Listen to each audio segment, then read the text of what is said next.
Hello, everyone. Thank you for joining us for another edition of Closing the First Deal. Today, we have the honor of having Sherita Roberts joining us. She is the co-founder and owner of Debt Free Destiny, which their whole mission is to empower people to clear out their debt and invest in passive income.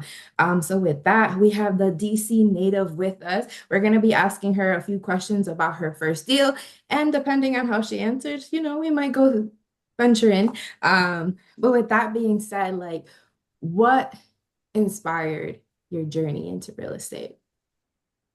Well, thank you. Thank you for having me on the show. I'm happy to be here. My journey into real estate started because I wanted to be a millionaire. That is as simple as I could put it. I started out and I wanted to buy a house and I wanted to buy 10 homes, refinance them all, pull out 100,000 and boom, I'm a millionaire. And I really thought it was going to be that simple. Nah, I hear you. I hear you. And that's real. I think that's one of the reasons why I even started or choose the career that I wanted. And then reality set in, and I was like, okay, it's going to take a little bit more work.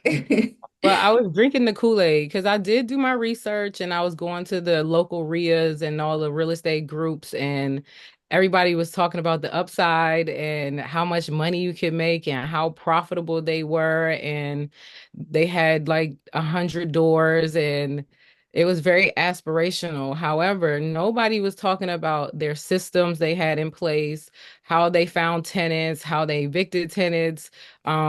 You were going to have bad tenants. That is just the nature of the business. Nobody gave me the downside, and my rose-colored glasses saw the end goal and didn't see all of the hurdles that would be in front of me. Also, nobody predicted the crash in '08. Oh, Yes. Yeah. So so you really just had to, sorry.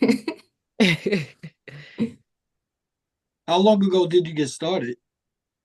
I bought my first house at 24. I am 43 now. Okay. You're Mhm. looking fabulous, girl. Like that. For real, for real. So at 23, that's crazy because I'm So thinking about about what I was doing at 23, and I 2005. Yeah, So around, yep, 2005. so you've been in the market long enough to see the cycles. So Yes. at this point, you really are seasoned, right? Because Yes. you got in when the market was going crazy. They were looking the other way while pushing through the docks, and then you experienced, survived the crash or recession, Hmm. and then was able to bounce back. So can you walk us through your journey just from 2005? How did you get into your first deal? Yeah, I started off as a first-time home buyer. I was really ambitious. Like I said, I wanted to be a millionaire, but my original goal was just to own. I wanted to own my house. Like I feel like growing up, you were told like that's like the epitome of the American dream was to own your own home, and but they kind of sold it like you get married and then you buy your house and then you have your kids. And I was like, I want my house now. I don't want to wait for a husband to buy a house. And I was just have always been ultra independent and wanted to do it on my own. So I was just so ambitious and aggressively went to look for a house once I got me a good government job. I I bought my first house and my plan was to live in it. Um, and at that time, I don't think I really had the investor bug. I just wanted to own my own home and prove that I could do it on my own. It wasn't until well, one thing I wasn't able to afford in a city area. So I was kind of in like the suburban outskirts. So everything was like a 45-minute drive. I was living in an area called Waldorf, Maryland, which a lot of people are probably familiar. Um, but it's a 45-minute drive to the city. It's only like two ways in, so it's always traffic. And the area just wasn't as developed as it is now, but it was very affordable for me at the time. And when I lived there, I realized nobody wanted to come visit me. It was so far out. And I had this 3-bedroom townhouse and it was just me. So owning a home got old really quickly. And then I was like, I want to move back home with my dad. And then I'm just going to rent this out and buy another one. And then that's when I was like, oh, okay, like things started to click. And I'm like, I can really like make this work. And Section 8 was like being sold. So I was going to go the Section 8 route, which I did. I ended up renting that house out, that house that I lived in for a year and a half. I then moved back home with my dad and I rented it out to Section 8. And I had a pretty decent success with that Section 8 tenant. Not she was a decent tenant. And I then think I think because we're like 20 years in, you're making your journey sound really light. You're so like nonchalant about it. Yes, she is. well, that is true because I don't sometimes just talking about it or hearing certain stories, it'll trigger my memory and then I'll remember like I really went through it with with these tenants to where I took a 10-year break. Like I hated real estate at one point. After the crash, my homes were upside down and I ended up just taking a break. I hated You real said you said your homes, plural.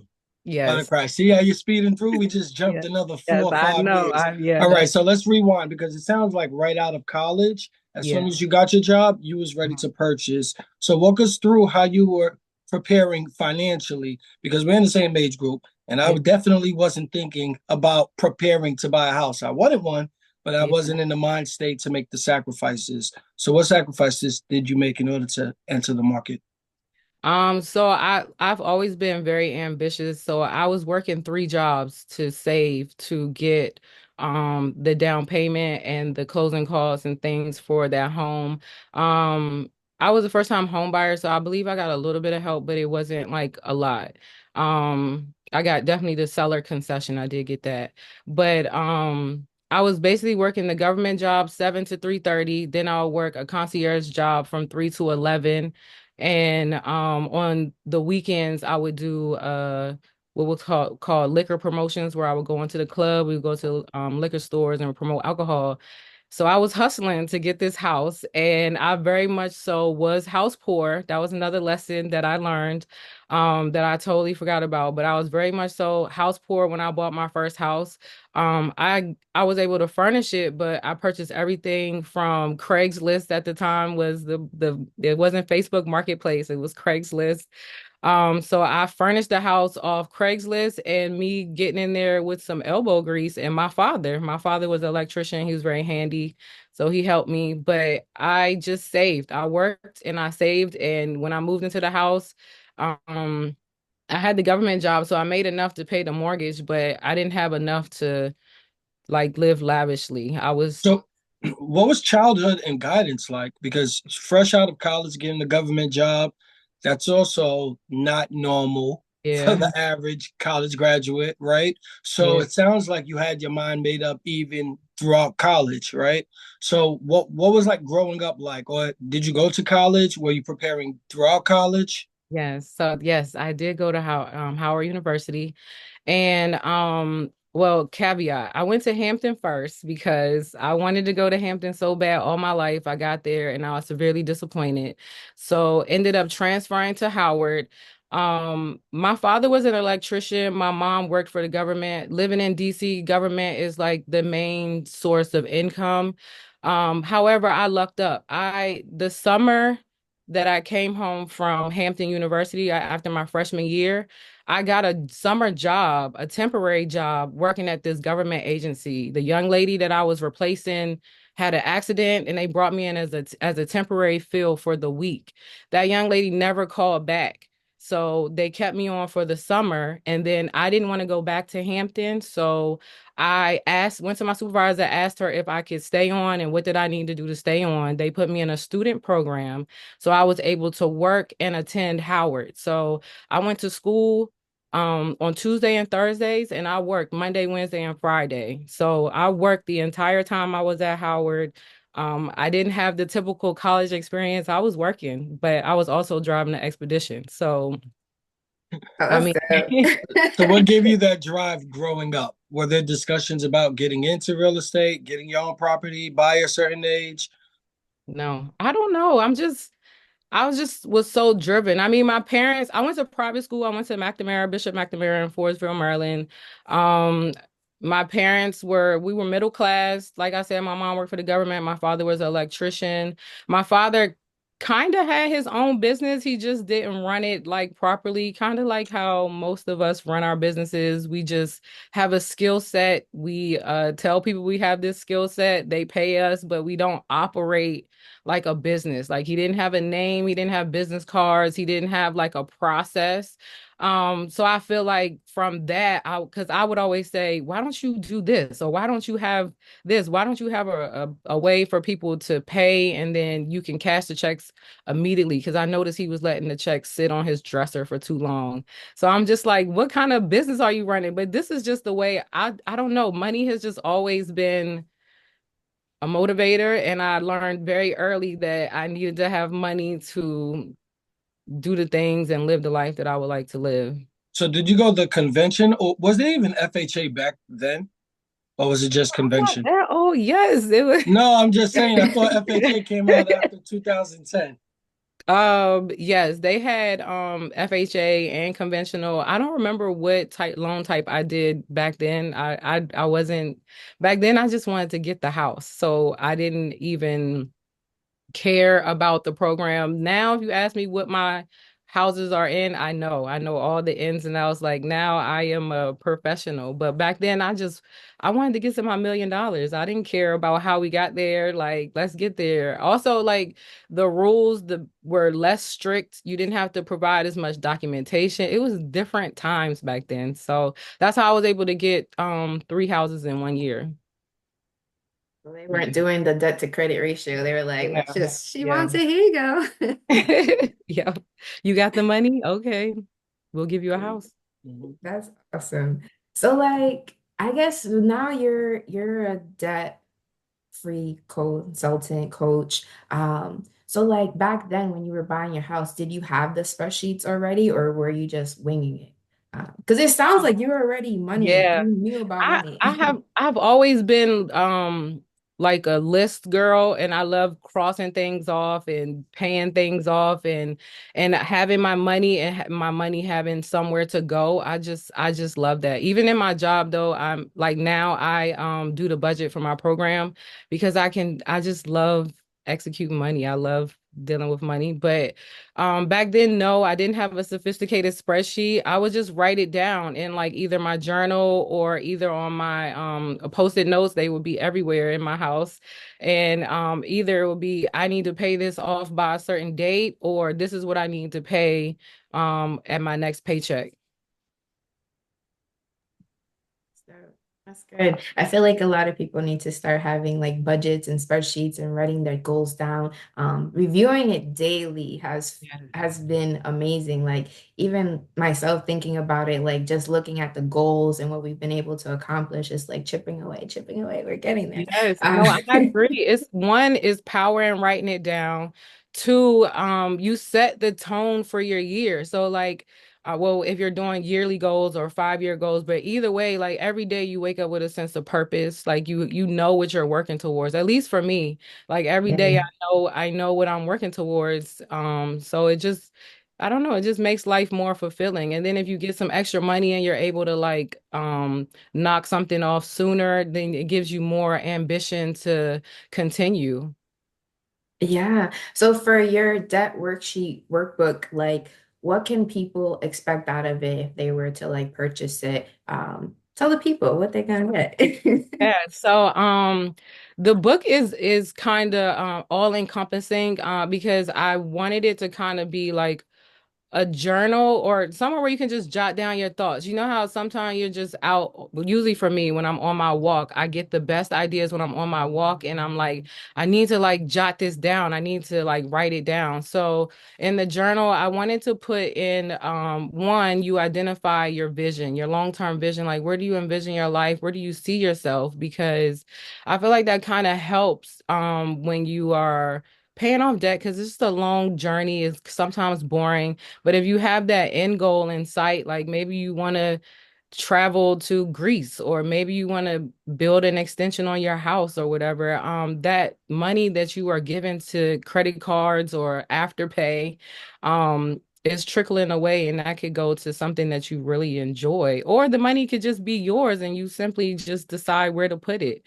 But the book has that you set your vision, and then you'll write down all your debts, because you have to get transparent and clear to see like what your debts are, what the percentage rates are. I advise you to tackle whichever one I guess is the biggest pain point for you. Sometimes it could be the highest payment. Sometimes it could be the highest interest rate. Sometimes it could be you want to start with the lowest one so that you are getting some momentum and you feel like you're actually tackling something. So you can choose your debt approach. Just write everything down so that you can see it. I have mine also posted on my wall in my bedroom because I just want to see it. And every day I'm like, or whenever I make a payment, I change the number so that I see that I'm moving the needle. And this is exciting. So it also has a glossary in there. It does have a calendar that's not dated, so you can fill in the dates. You can write in your investments if you are like investing in stocks or your 401k. Did I say it has a glossary in there? Yes, you did. Okay. It has a glossary, and it has some other things that I can't recall right now. Oh, it has a vision board, two vision board pages in there, and oh some debt trackers. So like if you have like buckets that you want to save money for, you can write that in there and then track that. You can color. So I tried to cover like a bunch of different things so that um just to get more comfortable with your money and talking about your money, and let's make some money.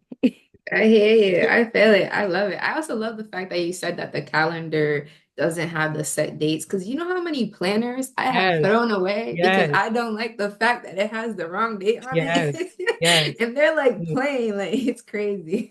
And not only that, but like we're humans. Like in January, everybody is ambitious. They want to fill in their journal. And then February, you don't, you just, you're trying to survive. So maybe you want to now scratch that out and start over. And like now we're starting from March. So I wanted to give people the option to come back and fill it in as they wish. So So when did where you? can they find? Oh, sorry. No, go ahead, Holly. Go ahead. I was gonna say, where can they find that financial workbook? Where can they go to buy it? I have the link is in my bio on the debt underscore free destiny. Or they can go to debtfree dot shop.com. Sounds good. Yes, thank you. So when did you start the debt-free journey? Was it prior to 2010? No, I've been on this debt-free journey all my life, I feel like, because it starts when you're in college and you get your first credit card and you don't understand how they work. And that's how they got me. At Bank of America at Hampton University, they gave me, I don't even know, maybe like a $25 gift card. And I got this credit card and I learned how credit works, and I learned how if you pay the minimum that it'll be with you forever. So I've been on like this debt-free journey for a long time because even with my houses now, like I use credit to like turn them over. It's just now I've learned how to leverage the debt and make the debt work for me. I also am now using business credit versus my own personal credit so that it doesn't affect my DTI. It's not showing up on my personal credit report. So I'm still using credit. I'm still have my spreadsheets. I'm gonna always have debt because it doesn't behoove me to be 100% debt free, like in terms of paying my mortgages off, but like credit card debt, personal credit card debt, I want to eliminate that. Okay, so you purchased your first property in 2005, Yes. and then you followed up with three in 1 year. Walk Yeah. us through that journey. Okay, right. So I lived in that first house for a year and a half, and that's when I realized like this is not all that it's cracked up to be. Like I did it. I could check that box. And I want to now make money and move back home with my dad, and I can save my money and somebody will pay this mortgage. So that's what I did. And once I did that, I was able to free up kind of like my incomes for that mortgage so I could now go qualify for another home. And kind of what I mentioned earlier, where the times were different then, so it was less documentation. I was just able to get three in 1 year. One I bought as a primary residence, the one I did buy as an investment, so I did have to put 20% down. And then the last one was a private seller. How did it feel when you struck gold like that in 1 year? Um, it's not crazy. I feel like when you're so driven, you don't take a moment to celebrate or figure out. And with real estate, especially when you are acquiring that many homes at one time, which I don't recommend. Please don't do what I did. Take your time unless you are a seasoned investor. Because I didn't calculate what if if two of the home's HVAC unit goes out, or Hmm. two of the tenants are not paying their rent, or anything, a flood. I didn't account for what could go wrong. I was so like, what could go right and how much money I could get. And then everything went wrong. Yeah, I mean, but that's why it's important to keep the W-2 job and not risk your future for financial freedom, you Yeah. know? So that got you up to number four. What number are you at currently? So I mentioned earlier that I took a 10-year break. I ended Hmm. up selling all four of those homes. I no longer own any of those homes. I took a 10-year break and I bought again in 2016.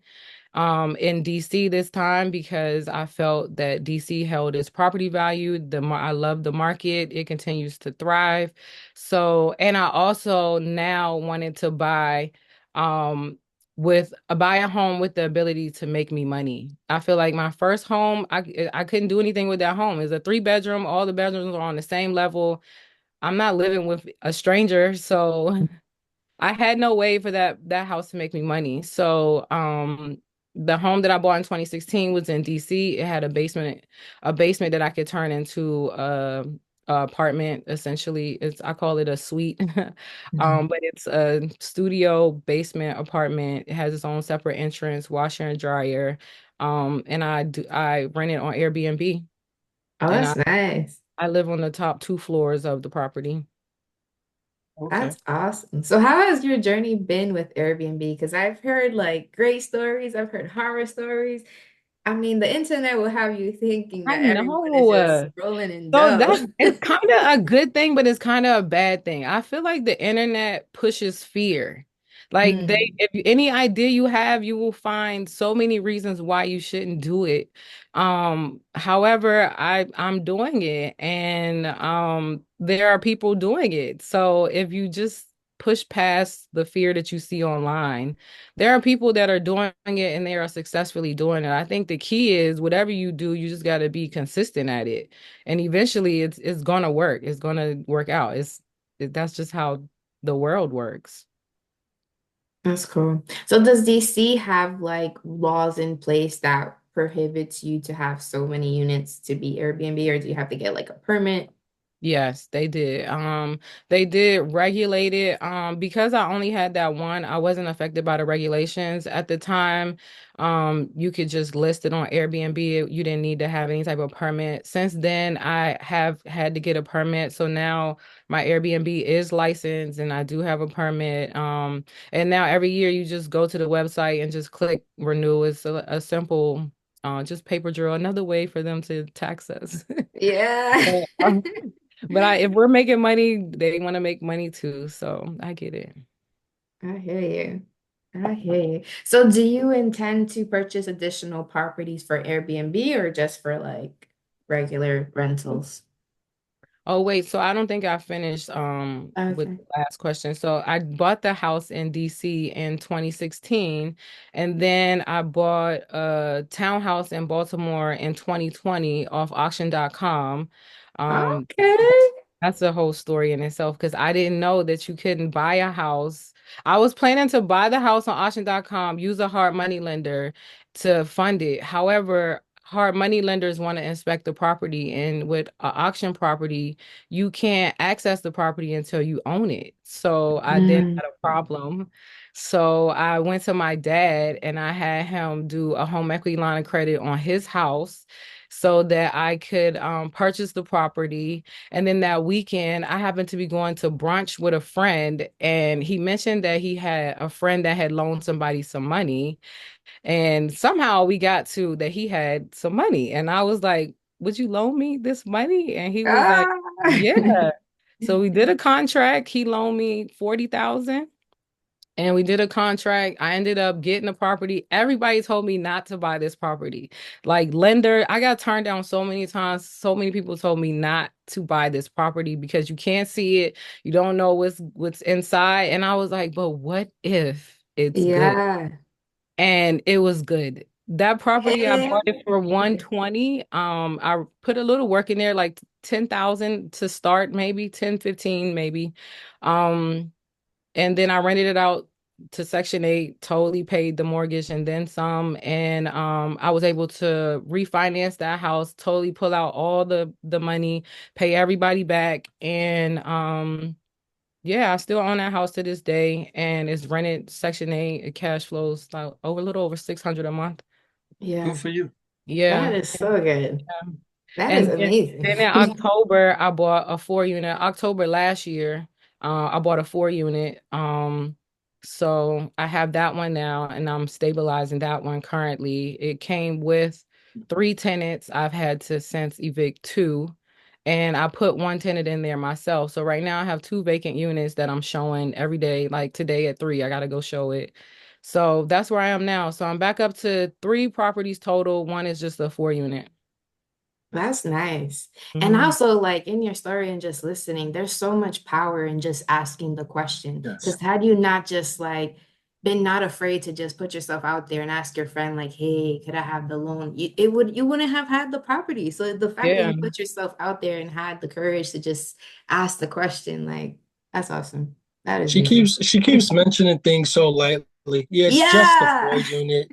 Just a 4 unit. Yeah, that's all.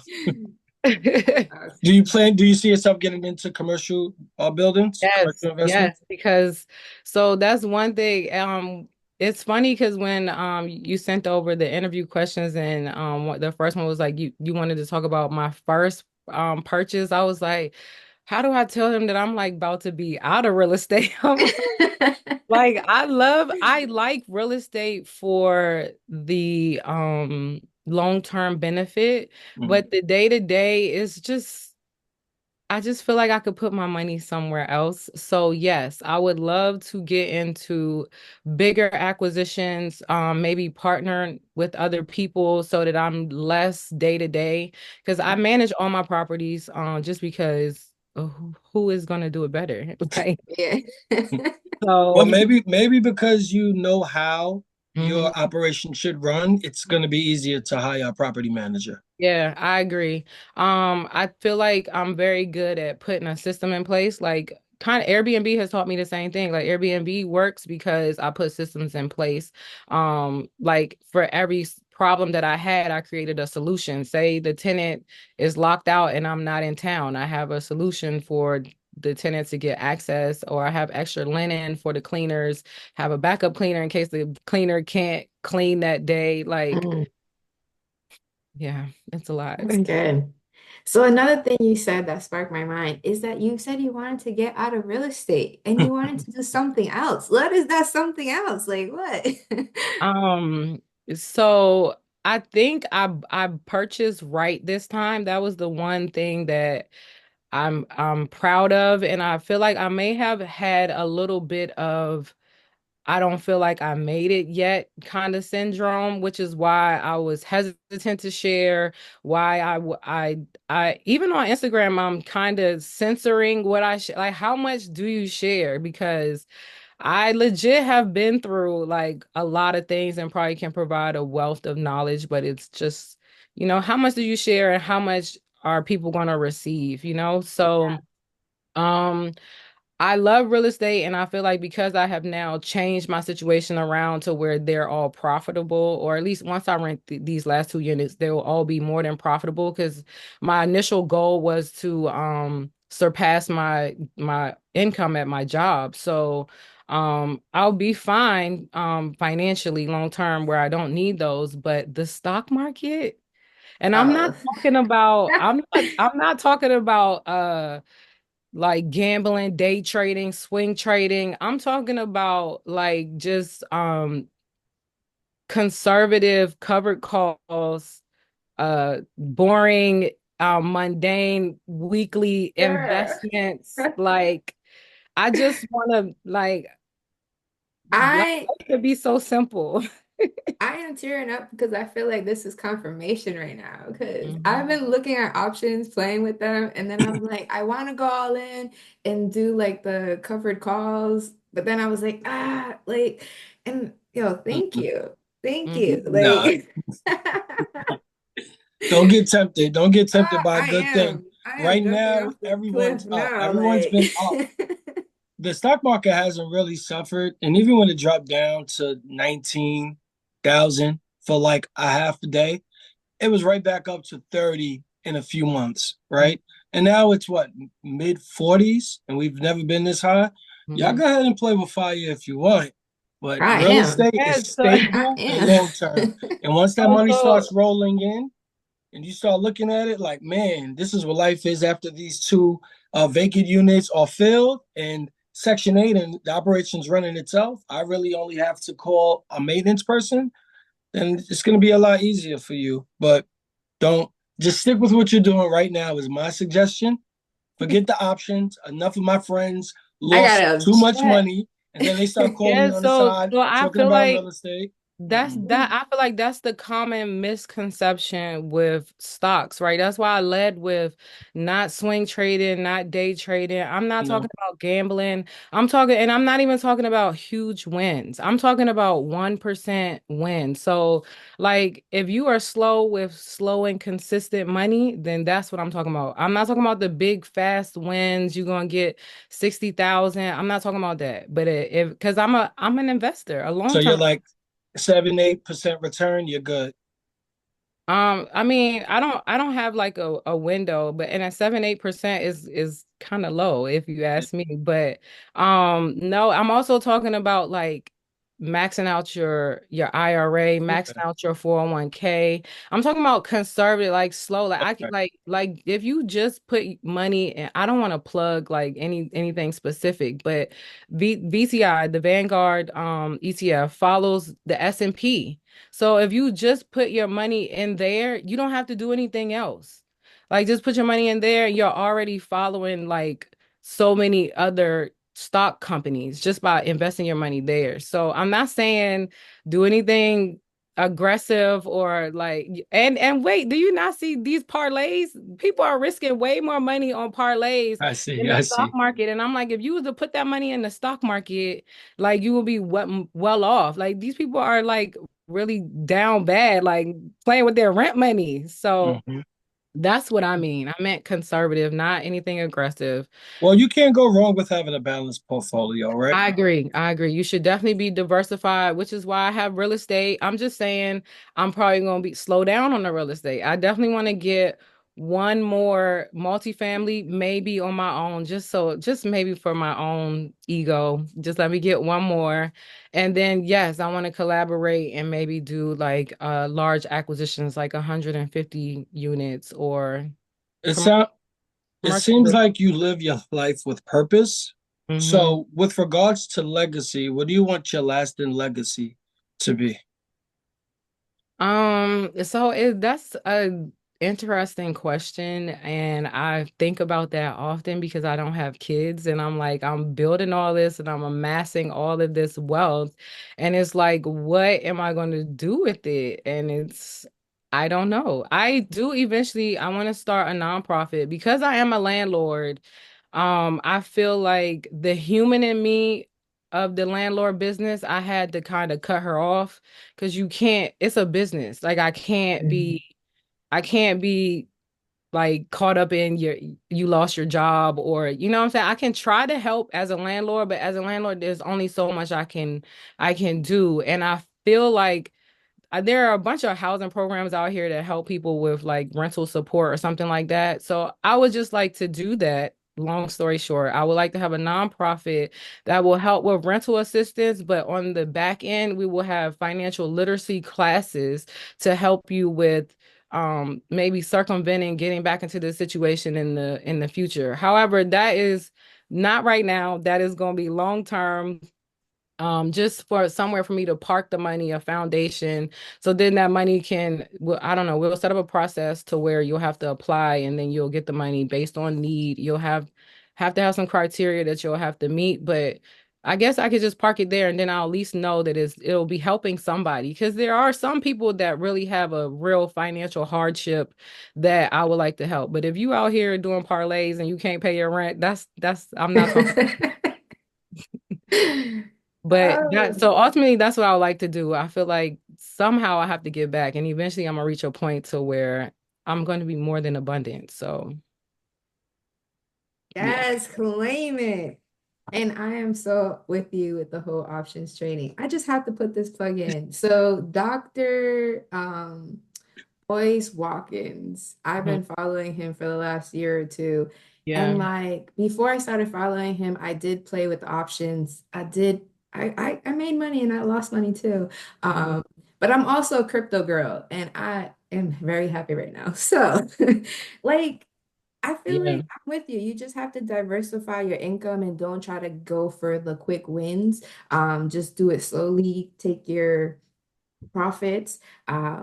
But yeah, this has been confirmation for me. Like you yeah. have And no and also idea. though, like if I look back over my whole time I've been in real estate, and just over my life, like I've lost and I've won on both sides. Like I have liquidated my 401k, $10,000 of my 401k, trying to save a house in DC that I still ended Mm, up losing. I mm, have invested into stocks that didn't necessarily pan out, but it's because I didn't know what I was doing. So once you learn what you're doing, the losses are less, and the lessons that you learned will help you.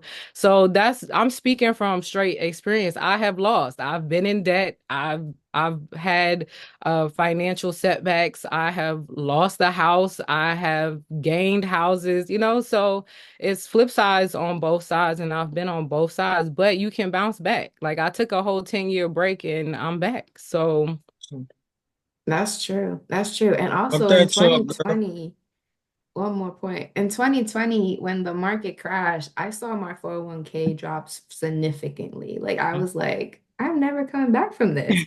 And yeah. I was about to change everything to be more conservative. And my financial advisor was like, no, this is when you need to be as aggressive Yes, as this is when you possible. buy more. That's what I be telling Yes. people.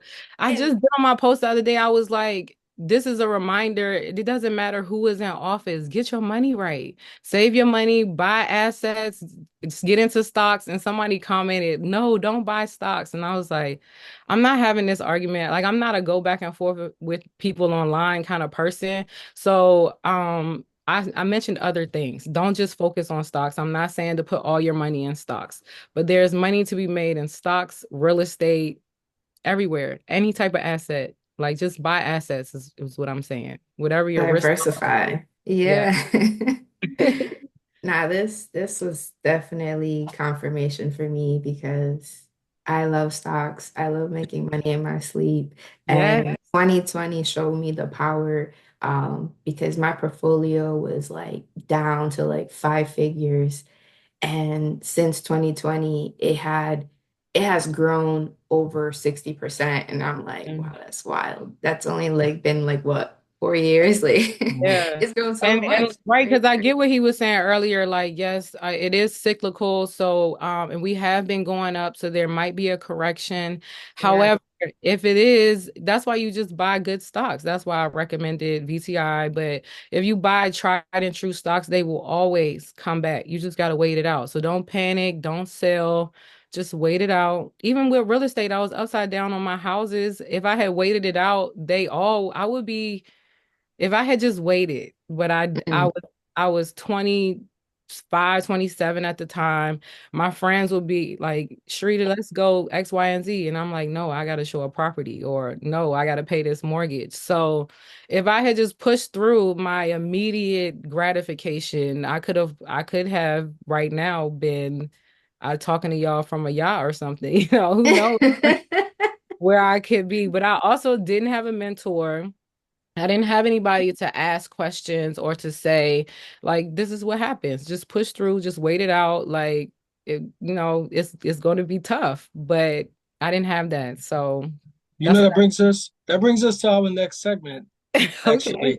So if you could go back to your 15-year-old self, or you were talking to a 15-year-old mentee, what type of advice would you give he or she? Um, Wow.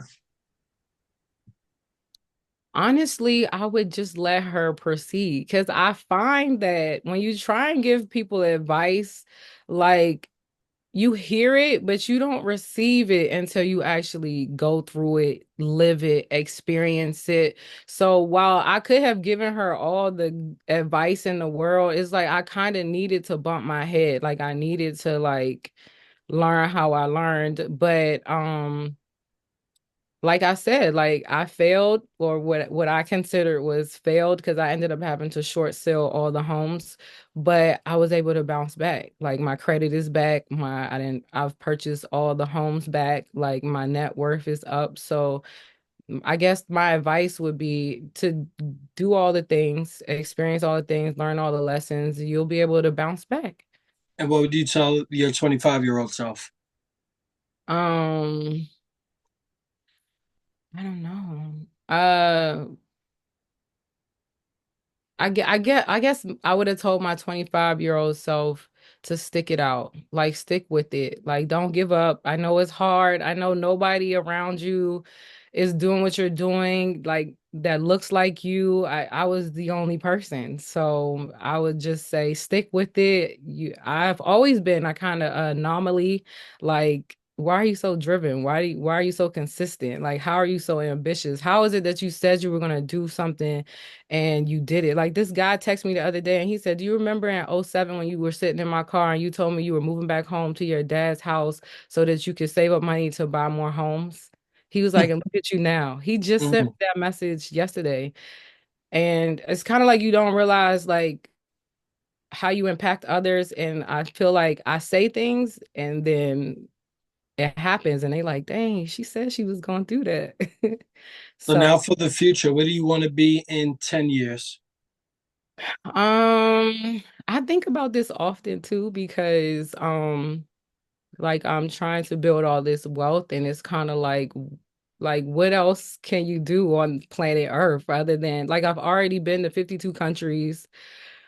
Um I don't know, just still traveling, enjoying my life. Maybe public speaking. I would like to get into public speaking, maybe sharing more of my story and helping others. But I can, I guess, do that while traveling. So it'll be two loves together. So maybe that. Yeah. I've enjoyed this interview so much. Like Thank so you. much. Like we gotta be in person. Like seriously. Oh my Yes. God. Ah, this has been awesome. So I guess closing out, I guess this has been amazing. Thank you so much for like allowing us to interview you, sharing your story. I feel like I learned a lot. It was confirmation for me on a few things. So thank you. Um, for the people watching, I hope you guys took notes, have nuggets to share. Definitely go and grab her debt-free workbook that you could find on her debtfreedestiny.shop website. And make sure you follow her. Like she has great content that she's sharing, helping you discover like where your pitfalls in debt, how to figure out what your situation is and move forward from there. So thank you all and have a great day. Bye. Bye.